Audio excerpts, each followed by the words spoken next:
Hello, ए बाबा, अरे पैसे पाठव ना. कोण बोलते? तुझा बाप बोलतोय बेंच. तुझं नेमकं चालू काय रे झाट्या? अरे तू मेसेज ओपन करत नाहीये, कॉल बॅक करत नाहीये आणि त्या पोरीन संग स्टोऱ्या बनवतो इन्स्टावरती. अरे झाटे, अरे तुझ्या नादामध्ये इथे आमच्या अंडाबुर्जी खायची वेळ आली आहे. अरे माझेच पैसे मला परत मागायला तर लाज वाटतीये. देतो ना भाई. अरे कधी देशील? अरे 8 महिने झाले मी तुझ्याकडे भीक मागतोय. अरे खिशामध्ये 1.5 दबडे नसताना तू आयटम घेऊन कसा गेला रे महाबळेश्वरला? सोमवारी नक्की. अरे बाबा, थोडे तरी दे, अर्धे तरी दे. कसं असतंय, अर्धे अर्धे दिले की हिशोबात गोंधळ होतो. सगळेच मारतो ना एक साथ. त्याने तुझ्याकडे पण घेतले पैसे? किती घेतले?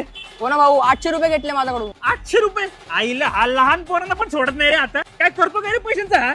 ऐक ना शुभ्या, मला जरा 25,000 पाठवतो का रे? अरे नाही, विषय काय झालाय, त्या अक्षयवरती भरोसा ठेवून मी त्याला पैसे पाठवलेत. तो काय माझा कॉल उचलत नाहीये. तू तर आता फ्रेंडच आहे ना, तर म्हटलं तू मला पैसे पाठव आता. त्या अक्षयकडनं आले मी तुला परत पाठवतो. Hello hello Shubhya, am I Audible?